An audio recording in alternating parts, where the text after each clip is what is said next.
Dear students, in the last lecture, we have compared all the three configuration of a transistor, and we have seen that different characteristics when we compare for different configuration. For example, here कि input resistance हमने देखा था कि common base configuration में input resistance वो काफ़ी कम होता है, कॉमन एमिटर कॉन्फ़िगरेशन में भी होता कम है लेकिन बेस से ज़्यादा होता है, और कॉमन कलेक्टर में जो ये रेजिस्टेंस है, हमारा इनपुट रेजिस्टेंस है, ये बहुत ज़्यादा होता है। ठीक है। सिमिलरली जब हम आउटपुट रेजिस्टेंस को कंपेयर करते हैं तो for this common base configuration it is you can see it is very high, common emitter configuration it is less than the common base configuration, it is very low for common collector configuration.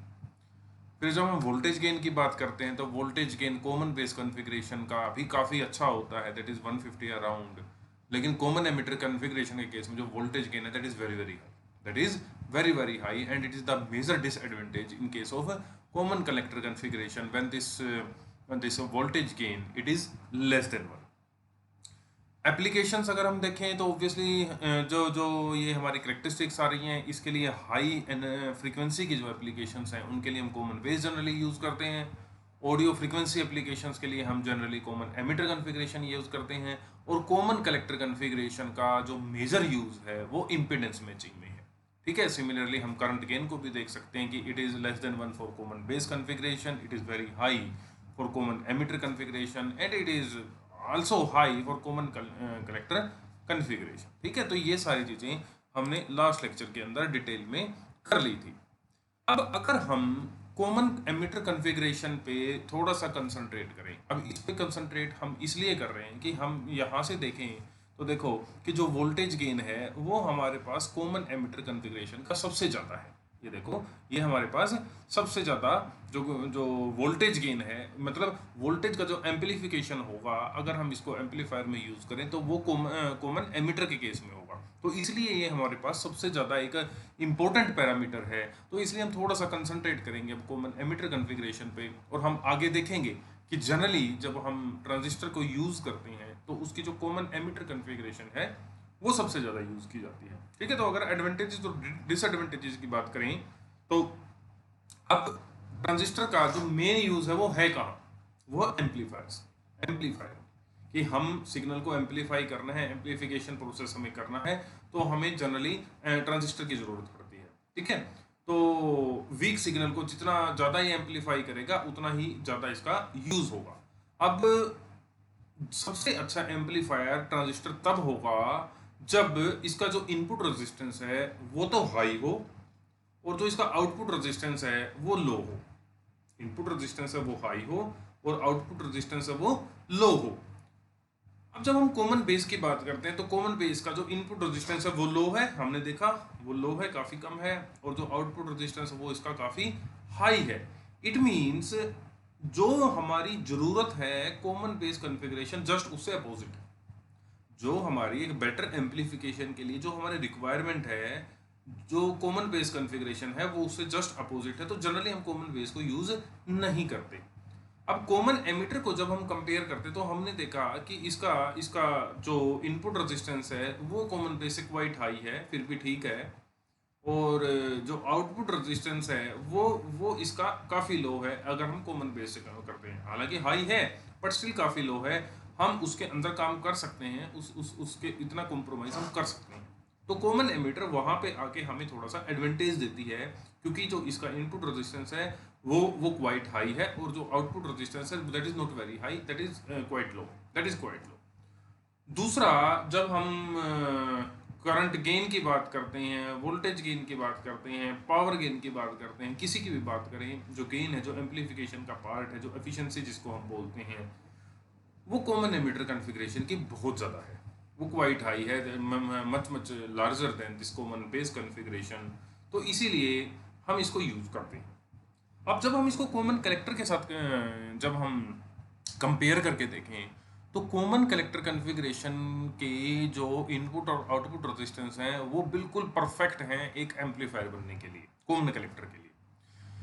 लेकिन इसकी सबसे बड़ी problem क्या है, इसकी सबसे बड़ी problem है इसका वोल्टेज गेन। इसका जो वोल्टेज गेन है that is less than unity. That is less than unity, एक से भी कम है, इसका मतलब एम्पलीफिकेशन की बजाय इसका रिटार्डेशन हो जाएगा, एम्पलीफाई तो होगा नहीं, हमारा जो सिग्नल है वो डी एम्पलीफाई होकर और रह जाएगा। तो इसलिए जनरली हम कॉमन कलेक्टर कॉन्फ़िगरेशन को जो यूज़ करते हैं जब हमारे पास जो जो इनपुट रेजिस्टेंस है वो ज़्यादा इंपॉर्टेंट हो, उसकी ज़्यादा इंपॉर्टेंस हो, वो जो एप्लीकेशन जहाँ पे इनपुट रेजिस्टेंस ज़्यादा मैटर करता है, वोल्टेज गेन हमारे पास ज़्यादा मैटर नहीं करता, तो वहाँ पे हम जनरली कॉमन कलेक्टर कॉन्फ़िगरेशन को यूज़ करते हैं। तो ये तो होगी एप्लीकेशन कि हम हमारा एडवांटेज क्या है कॉमन एमिटर कॉन्फ़िगरेशन को यूज़ करने का। अब अगर हम डिसएडवांटेज की बात करें तो डिसएडवांटेज इसका सबसे बड़ा ये है कि इसका जो रिवर्स लीकेज करंट है वो ज़्यादा है, वो ज़्यादा है। रिवर्स लीकेज करंट में अब नुकसान क्या है, बल्कि हंड्रेड्स ऑफ माइक्रो एम्पियर के रेंज का ये आता है। अब उसका नुकसान क्या है कि जैसे जैसे हमारा लीकेज करंट ज़्यादा होगा तो तो जो टेम्परेचर है उसका इफेक्ट सर्किट के ऊपर बहुत बढ़ जाएगा, टेम्परेचर का इफेक्ट सर्किट के ऊपर बहुत बढ़ जाएगा। और जैसे जैसे टेम्परेचर राइज करेगा वैसे वैसे ज़्यादा ज़्यादा कोवलेंट बॉन्ड टूटेंगे, ज़्यादा ज़्यादा कोवलेंट बॉन्ड टूटेंगे, माइनॉरिटी चार्ज करियर और ज़्यादा बढ़ेंगे। जब माइनॉरिटी चार्ज करियर बढ़ेंगे कलेक्टर करंट बढ़ेगा, कलेक्टर करंट बढ़ेगा तो उसका मतलब क्या है, कलेक्टर करंट के साथ हमारा जो जो कलेक्टर जंक्शन का टेम्परेचर है वो फिर से बढ़ेगा। जब कलेक्टर जंक्शन का टेम्परेचर बढ़ेगा कोवलेंट बॉन्ड और टूटेंगे। तो इस तरह से हमारे पास ये एक साइकिल जनरेट हो जाती है कि रिवर्स लीकेज करंट ज़्यादा है, रिवर्स लीकेज करंट के ज़्यादा होने से कलेक्टर करंट बढ़ेगा, कलेक्टर करंट के बढ़ने से क्या होगा कि जो जो जंक्शन का टेम्परेचर है वो राइज होगा। जब जंक्शन का टेम्परेचर राइज होगा कोवलेंट बॉन्ड और टूटेंगे, कोवलेंट बॉन्ड और टूटेंगे तो क्या होगा, माइनॉरिटी करंट और बढ़ेगा, माइनॉरिटी करंट और बढ़ेगा, कलेक्टर करंट और बढ़ेगा, और इस तरह से ये जो प्रोसेस है हमारा अल्टीमेटली चलता रहता है, चलता रहता है। जो इसका मेजर डिसएडवांटेज है एक कॉमन कलेक्टर कॉन्फ़िगरेशन को यूज़ करने का वो इसके रिवर्स लीकेज करंट के कारण है। ठीक है, अब जब हम कंपेयर करते हैं सिलिकॉन और जर्मेनियम को कि मान लो चलो ये तो कॉन्फ़िगरेशन होगी कि हमें जब एम्पलीफायर बनाना है तो एम्पलीफायर में हमें कॉमन एमिटर कॉन्फ़िगरेशन को यूज़ करना है, और हम कॉमन कलेक्टर को इसलिए यूज़ नहीं कर सकते क्योंकि उसका वोल्टेज गेन कम है, और कॉमन बेस को इसलिए नहीं यूज़ करते क्योंकि हमारे जो रेजिस्टेंस की जो जो रिक्वायरमेंट्स हैं वो उसको फुलफिल नहीं करता, वो उससे अपोजिट रिक्वायरमेंट्स क्या है, वो उससे अपोजिट रेजिस्टेंसेज रखता है, चाहे इनपुट हो चाहे आउटपुट हो। अब अगर हम कंपेयर करें कि अगर एक तो मैं ट्रांजिस्टर यूज़ कर रहा हूँ सिलिकॉन का, एक मैं ट्रांजिस्टर यूज़ कर रहा हूँ जर्मेनियम का, विच वन इज़ बेटर। अगर मैं जर्मेनियम, हमने अभी तक सेमीकंडक्टर्स पढ़े हैं कि सेमीकंडक्टर का बन गया, लेकिन जब हम सेमीकंडक्टर्स को भी आपस में कंपेयर करते हैं तो हमारे पास कौन सा बेटर। रिवर्स लीकेज करंट हमें पता है कि सिलिकॉन के अंदर जर्मेनियम से कम है। अभी हमने ऊपर जो अभी पढ़ा था, जो इस हिस्से के अंदर हमने स्टडी किया वो यही किया कि जो जो रिवर्स लीकेज करंट है वो हमारा एक नेगेटिव एस्पेक्ट है। अब अगर reverse leakage current for example germanium में ज़्यादा है तो इसका मतलब जर्मेनियम का यूज़ कम है, तो दैट्स वाई सिलिकॉन जो ट्रांजिस्टर्स हैं वो जनरली प्रेफर किए जाते हैं जर्मेनियम ट्रांजिस्टर के ऊपर फॉर मेकिंग एम्पलीफायर्स। तो हम तुम्हारे पास ये भी आ सकता है कि why common emitter configuration is generally used, आपके पास क्वेश्चन पूछा जा सकता है वाई नॉट कॉमन कलेक्टर और common base configurations are used for amplification. हमारे से ये भी पूछा जा सकता है कि why silicon is preferred over germanium for making transistors. तो ये जो सारी चीज़ें हैं ये आप यहाँ को समझनी है कि क्या चीज़ नुकसान के लिए है, और जो मेन हमारा एडवांटेज है जो एम्पलीफायर का है तो हमारे लिए वही चीज़ अच्छी है जो एम्पलीफिकेशन के प्रोसेस को फेवर करेगी, जो उसके प्रोसेस को फेवर करेगी। ठीक है, तो ये एडवांटेज और डिसएडवांटेज का एक स्लाइड है, ये हमारी लास्ट लेक्चर्स के अंदर रह गई थी। इससे जब हम आगे चलते हैं तो एक नया कंसेप्ट आता है, और जो नया कंसेप्ट है ये हमारे पास डीसी लोड लाइन। अब यहाँ तक हम इससे पिछली स्लाइड तक हमारे पास ये चीज़ क्लियर हो गई कि हम कॉमन एमिटर कॉन्फ़िगरेशन को यूज़ करेंगे। इसका मतलब अब जो हमारी आगे की स्टडीज़ चलेंगी वो सारी की सारी कॉमन एमिटर कॉन्फ़िगरेशन पे फोकस्ड रहेंगी। जब जनरल हम ट्रांजिस्टर का सर्किट देखते हैं, जब हम जनरल ट्रांजिस्टर का एज एम्पलीफायर सर्किट देखते हैं तो दिस इज द सर्किट। ये हमारे पास क्या है, एक ट्रांजिस्टर है कॉमन एमिटर कॉन्फ़िगरेशन में है और एनपीएन ट्रांजिस्टर है। ये हमने एमिटर और बेस जंक्शन को यहाँ से हमने फॉरवर्ड बायस कर दिया और कलेक्टर एमिटर जंक्शन को यहाँ से हमने रिवर्स बायस कर दिया। RC हमारे पास जो रेजिस्टेंस है वो क्या है, आउटपुट रेजिस्टेंस है, जिसके थ्रू हम आउटपुट मेजर करेंगे। ये जो सिग्नल है यहाँ से हम इनपुट देंगे। तो व्हेन नो सिग्नल कंडीशन के अंदर अगर हम इस आउटपुट लूप के अंदर सपोज किरचॉफ वोल्टेज लॉ लगाएं, आपने केवीएल पढ़ा होगा, किरचॉफ वोल्टेज लॉ पढ़ा होगा। किरचॉफ वोल्टेज लॉ क्या कहता है कि summation of all the voltages और voltage drops moving in positive direction are taken as positive, while taken in negative direction are taken as negative। Clear सी बात है। अगर हम पोटेंशियल के बढ़ते हुए साइड चल रहे हैं और जो जो हमारे पास पोटेंशियल्स आएंगे वो हम पॉजिटिव कंसिडर करेंगे, और अगर हम डिक्रीज की साइड चल रहे हैं, डिक्रीजिंग पोटेंशियल की तरफ मूव कर रहे हैं, तो वो हमारे पास नेगेटिव आएंगे, उनका सम क्या है, नेगेटिव आएगा।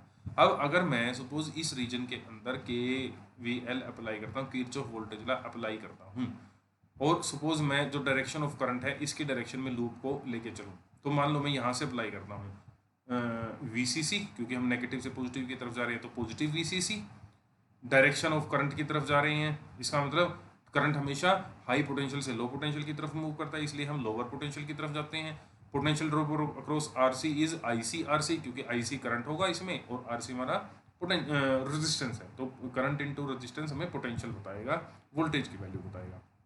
तो इसके अक्रॉस पोटेंशियल ड्रॉप कितना होगा, IC इंटू RC। इसके अक्रॉस हमारे पास पोटेंशियल की वैल्यू कितनी होगी, VCC। ये इसके अक्रॉस हमारे पास कितना ड्रॉप हो गया, VCE।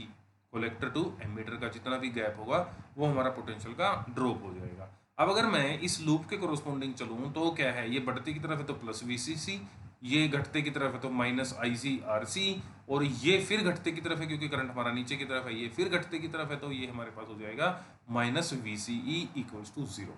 पूरे लूप के अंदर हमने कंसिडर कर दिया VCC minus ICRC minus VCE equals to 0। ये इक्वेशन हमारे पास आ गई। यहाँ से मैं VCE निकाल लूँ तो VCE केम आउट होगी VCC माइनस ICRC।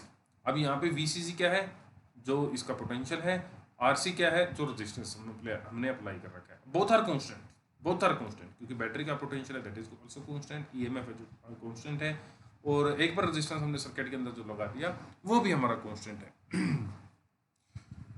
तो इस जब मान लो हमारे पास VCC और RC कांस्टेंट हैं, तो हम ये कह सकते हैं कि ये हमारे पास ये जो इक्वेशन है it is a straight line equation, it's a straight line equation in VCE and IC, क्योंकि RC कांस्टेंट है, VCC कांस्टेंट है, तो it is y is equal to mx plus c, y is equal to m, ये तो m हो गया, ये x plus c, y is equal to mx c plus वाली हमारे पास सिचुएशन आ गई।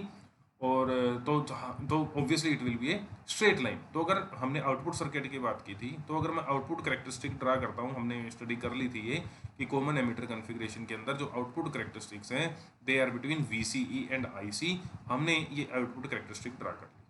अब मैं देखता हूँ कि ये स्ट्रेट लाइन कौन सी बनेगी। पहली कंडीशन लिखी when IC is zero, when IC is zero, IC is equal to zero का मतलब क्या है, हमारे पास एक्स एक्सिस पे हमारे पास IC इज इक्वल टू 0 है। When IC is equal to 0 then VC is equal to VCC। तो यहाँ पे जो पॉइंट बन गया वो बन गया हमारे पास VCC, इसको नाम दे दिया मैंने A पॉइंट। दूसरा मैंने ले लिया VCE इक्वल्स टू 0, पहला कोऑर्डिनेट 0, दूसरी बार दूसरा वेरिएबल हमने 0 लिया, VCE is equal to 0। When VCE is equal to 0 then IC is equal to VCC और RC। तो VCE इज इक्वल टू 0 की ये वाली लाइन है, तो ये कहाँ पे कट कर रही है, VCC बाई RC। यहाँ पे मैंने RL के साथ कर रखा है, ठीक है, RC। तो इसका मतलब अगर मैं ये पॉइंट और इस पॉइंट को मिला दूंगा, ये वाली लाइन में बना दूंगा, तो ये लाइन मेरे पास कौन सी है, ये लाइन वही है जो आउटपुट सर्किट की लाइन है मेरे पास। जो आउटपुट सर्किट की कंडीशंस हैं वो हमारे पास इस लाइन के अक्रॉस चेंज करेंगी, इस लाइन के अक्रॉस चेंज करेंगी। और इसका जो स्लोप होगा हम देख सकते हैं कि द स्लोप इज नेगेटिव, और जो स्लोप होगा, स्लोप हमारे पास क्या होता है, m क्या होता है, y over x, y to y VCC over VCC RL, तो मेरे पास -1/RC या RL कह सकते हो, इसके अंदर RL कह सकते हो, यहाँ पे हम RC ले सकते हैं क्योंकि हम यहाँ पे RC लेके चल रहे हैं। ये थोड़ा सा डिनोट करने में चेंज आ गया, ये हम RC भी ले सकते हैं, यहाँ पे RL लिखा हुआ तो RL कंसिडर कर सकते हैं कोई। तो negative of the one of जो मेरे पास आउटपुट रेजिस्टेंस होगा वो हमें इसका स्लोप देगा, तो स्लोप इज नेगेटिव।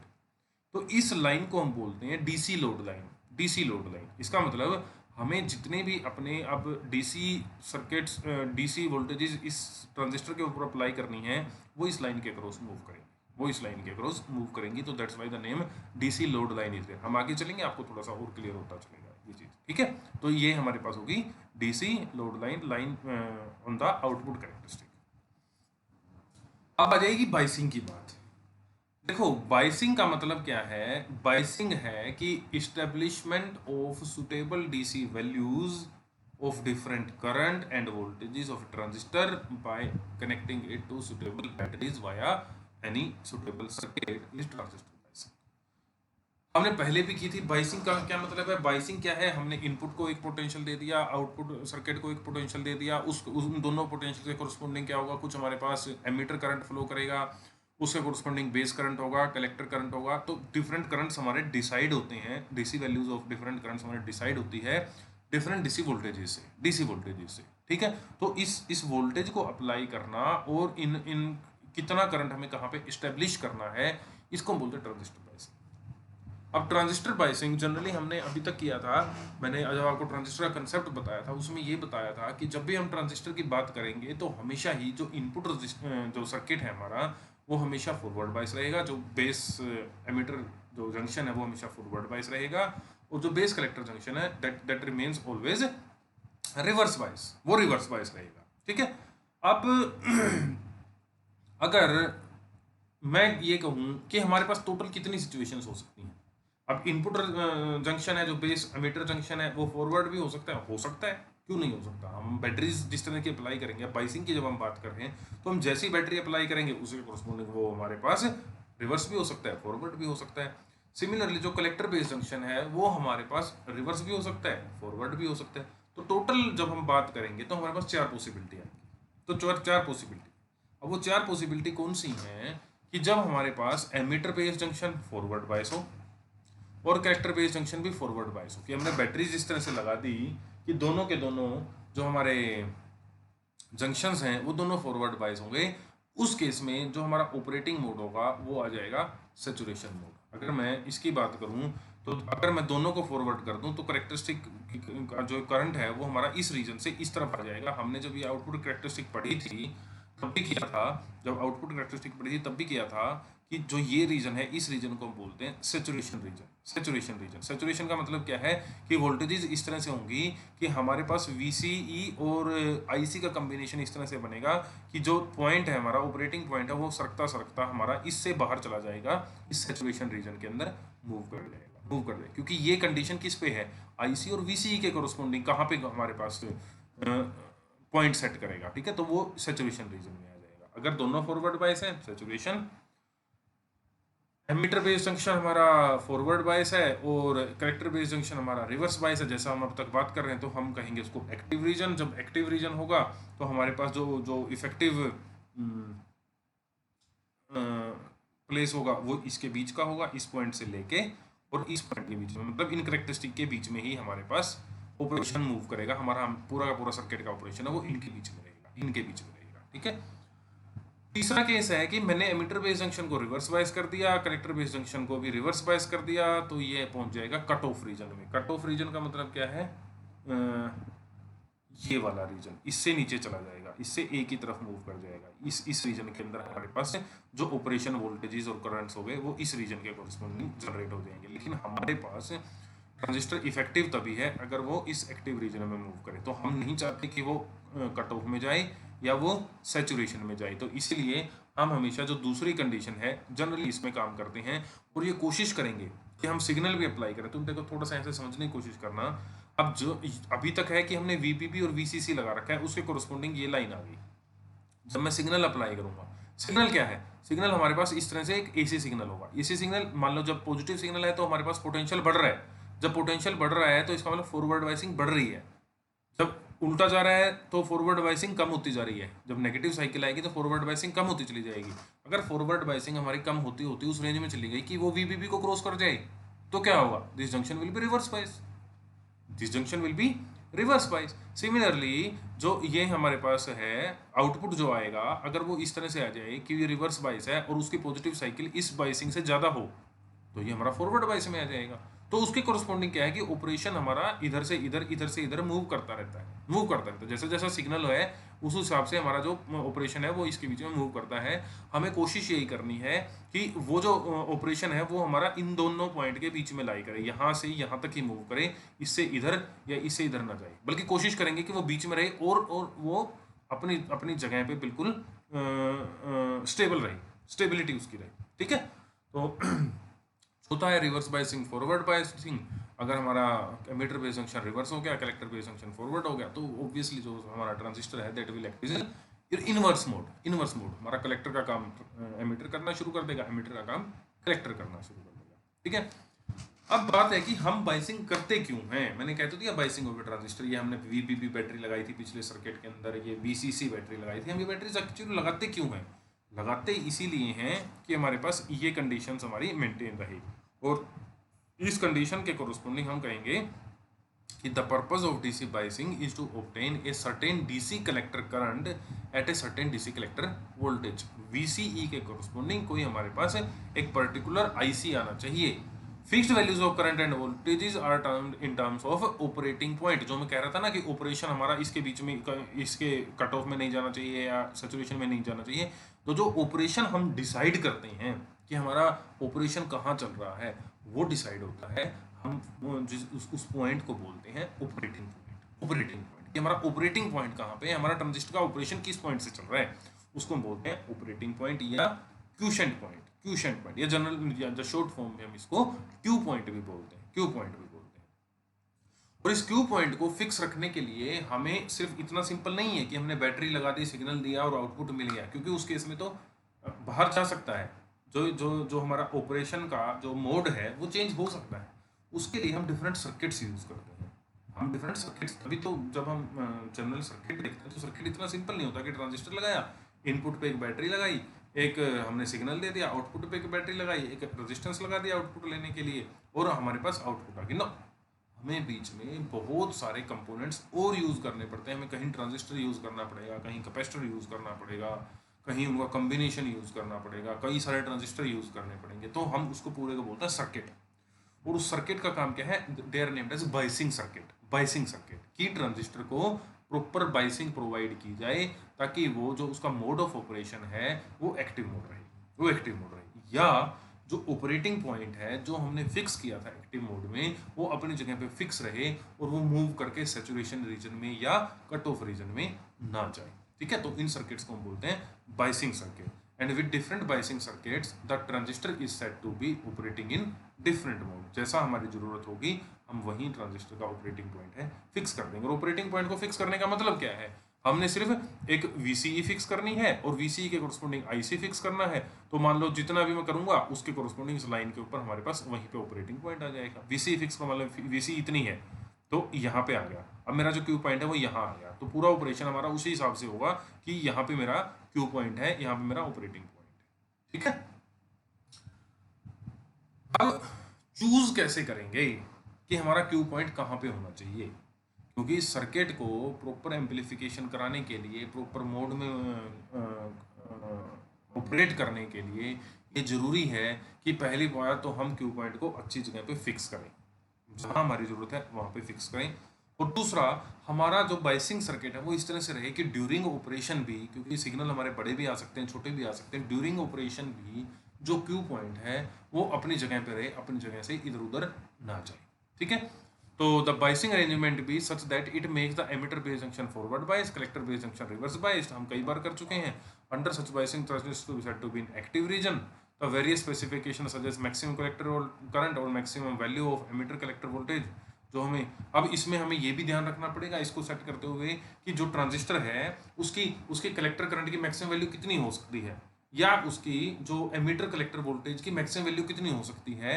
हम उसके ऊपर बाइसिंग मैक्सिमम कितनी अप्लाई कर सकते हैं, क्योंकि वो हमें मिलती है मैन्युफैक्चरर से। अदरवाइज हमारा जो ट्रांजिस्टर है वो खराब हो जाएगा। तो बाइसिंग सर्किट डिजाइन करते हुए हमें ये भी ध्यान रखना पड़ेगा कि हम IC मैक्सिमम कहाँ तक जा सकते हैं, VC मैक्सिमम कहाँ तक जा सकते हैं। मतलब जो ट्रांजिस्टर के पैरामीटर मैन्युफैक्चरर ने दिए हैं, बनाने वाले ने दिए हैं कि इस रेंज में ये जो ट्रांजिस्टर है वो काम करेगा, वो भी हमें मेंटेन रखने पड़ते हैं। पहला, सिलेक्शन प्रॉपर जगह पे करनी पड़ेगी। हमें बाइसिंग सर्किट इस तरह से लगाना पड़ेगा कि जो ट्रांजिस्टर है वो एक्टिव रीजन में काम करे, और बाइसिंग सर्किट लगाते हुए हमें ये भी ध्यान रखना पड़ेगा कि जो मैक्सिमम करंट और मैक्सिमम वोल्टेज की कंडीशंस हैं वो भी हमारी सेटिस्फाई रहे।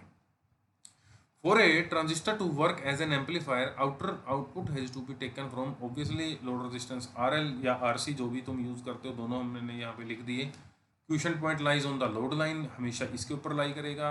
अब मैंने 3 पॉइंट ले लिए, एक ले लिया A which is near saturation region, एक ले लिया B जो बीच में है, और एक ले लिया C which is near cut off region. अब हम ये देखेंगे कि अगर मेरा ऑपरेटिंग पॉइंट A पे है तो किस तरह का क्या फर्क पड़ता है, अगर ऑपरेटिंग पॉइंट B पे है तो क्या फर्क पड़ता है, और ऑपरेटिंग पॉइंट C पे है तो क्या फर्क पड़ता है। ठीक है, तो ये हम अब एक एक करके देखेंगे। तो पहले आता है कि जब मेरा ऑपरेटिंग पॉइंट A पे है, यहाँ पे, अब देखो जब ऑपरेटिंग पॉइंट यहाँ पे होगा तो इनपुट मेरा किससे आ रहा है, कॉमन एमिटर कॉन्फ़िगरेशन है, कॉमन एमिटर कॉन्फ़िगरेशन में इनपुट किससे आएगा, बेस से। तो मान लो ये सिग्नल इनपुट का है, मेरा यहाँ पे है, और ये किसी पर्टिकुलर बेस करंट्स पे है ना, ये हमारे पास करेक्टरिस्टिक्स। तो मैंने क्या किया, इस पॉइंट पे रख के और इसके कोरोस्पोंडिंग बेस करंट जितना भी इनपुट था उसको लगा दिया। अब जितना बेस करंट चेंज होगा उसके कोरोस्पोंडिंग मेरे पास क्या चेंज होगा, उसके कोरोस्पोंडिंग आईसी भी चेंज होगा और उसके कोरोस्पोंडिंग वीसीई भी चेंज होगी। जो बेस करंट होगा, बेस करंट का वीसीई के ऊपर भी इफेक्ट पड़ेगा, आईसी के ऊपर भी इफेक्ट पड़ेगा।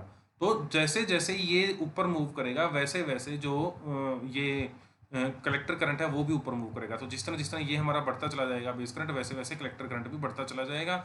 जब ये मैक्सिमम को रीच करेगा ये भी मैक्सिमम को रीच करेगा, जब ये हमारा डाउन आएगा तो ये भी डाउन आएगा, और जब ये नेगेटिव डायरेक्शन में होगा तो ये भी नेगेटिव डायरेक्शन में होगा।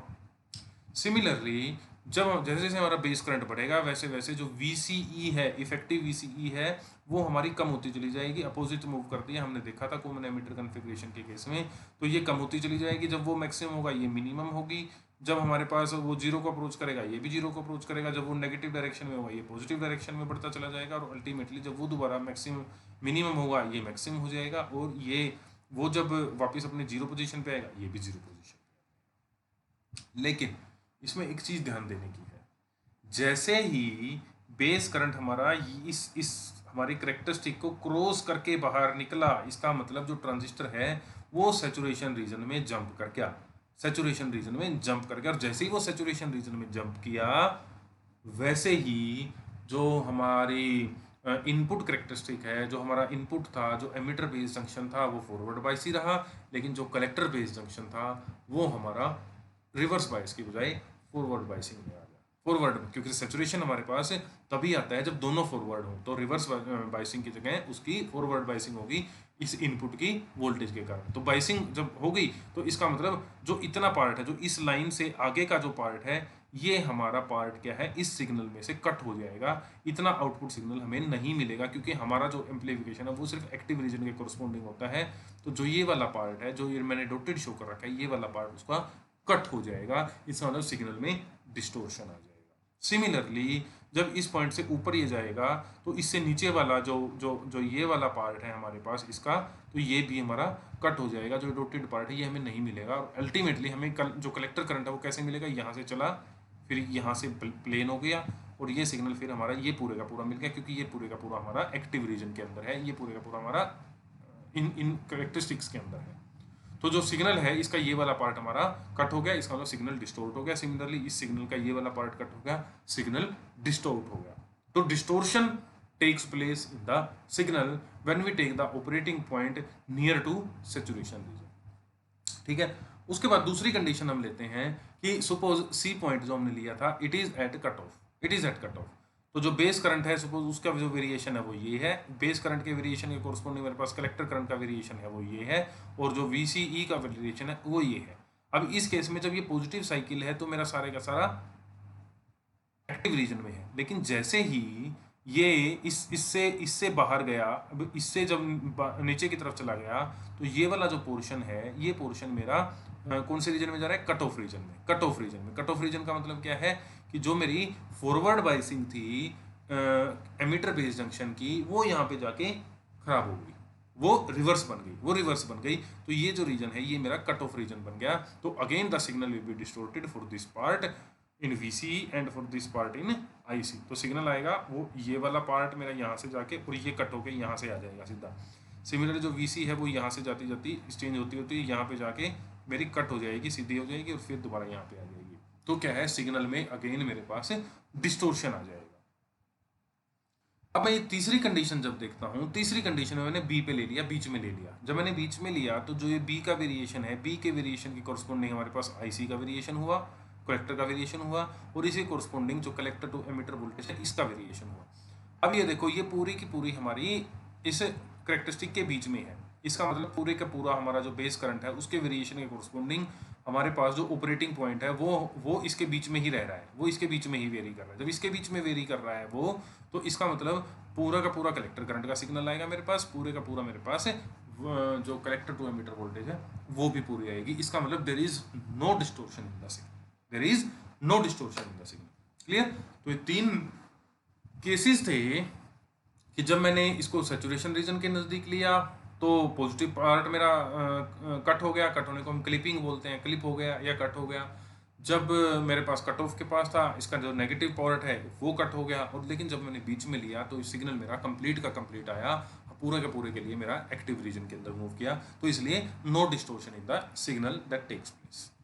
तो हम ये कह सकते हैं कि जो पॉइंट बी है वो मोस्ट सुटेबल क्वेश्चन पॉइंट है हमारे पास, so that amplifier does not distort the input signal. किसी भी वे में एम्पलीफायर उसको डिस्टोर्ट नहीं करेगा, नहीं करेगा। ठीक है, लेकिन एक और प्रॉब्लम है कि मैंने मान लो बी पे ले लिया और बी पे लेने के बावजूद मेरा सिग्नल डिस्टोर्ट हो गया। अगर सिग्नल बहुत बड़ा है, इनपुट बहुत बड़ी है मेरी, तो जब पॉजिटिव गई तब भी ये इससे बाहर चली गई, और जब नेगेटिव गई तब भी ये इससे बाहर चली गई, तो उस केस में फिर से मेरा जो सिग्नल है वो डिस्टोर्ट हो गया, डिस्टोर्ट हो गया। तो इसलिए इनपुट हमें कितनी लेनी है, इसके ऊपर भी एक कंडीशन लगानी पड़ेगी कि maximum value of input signal कितनी हो ट्रांजिस्टर के अंदर, ताकि जो ऑपरेटिंग पॉइंट है वो हमारा एक्टिव रीजन में रहे, जो क्वेश्चन पॉइंट है वो हमारा एक्टिव रीजन में रहे, और आउटपुट के अंदर हमारा कोई भी डिस्टोर्शन ना आए, डिस्टोर्शन ना आए। ठीक है, तो अगर सैचुरेशन के नज़दीक होगा तब एक पॉसिबिलिटी है कि कट हो जाएगा, कट ऑफ के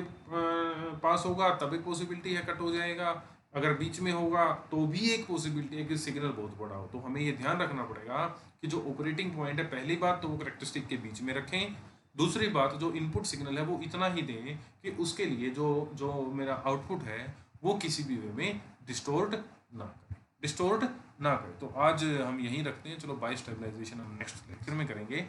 और आज हमने क्या किया कि पहले हमने ट्रांजिस्टर का देखा कि कॉमन एमिटर कॉन्फ़िगरेशन क्यों बेटर है यूज़ करनी। उसके बाद हमने देखा कि जो क्यू पॉइंट है या लोड लाइन है, लोड लाइन क्या है, DC लोड लाइन क्या है, वो कैसे बनती है, कैसे वो क्यों स्ट्रेट लाइन है, फिर क्वेश्चन पॉइंट क्या होता है, उसको हम कैसे चूज़ कर सकते हैं, और अगर हम क्वेश्चन पॉइंट को कहाँ चूज़ करें तो उसका इफेक्ट कैसा आएगा। तो ये चीज़ें हमने सारी आज के लेक्चर में की। होप आप लोगों को समझ में आई होंगी। फिर भी अगर कोई दिक्कत होगा तो हम वो बाद में लेक्चर में डिस्कस कर लेंगे। ठीक है, तो आज के लिए हम इतना ही रखते हैं, और आगे का जो पार्ट है वो हम करेंगे नेक्स्ट लेक्चर में। Thank you.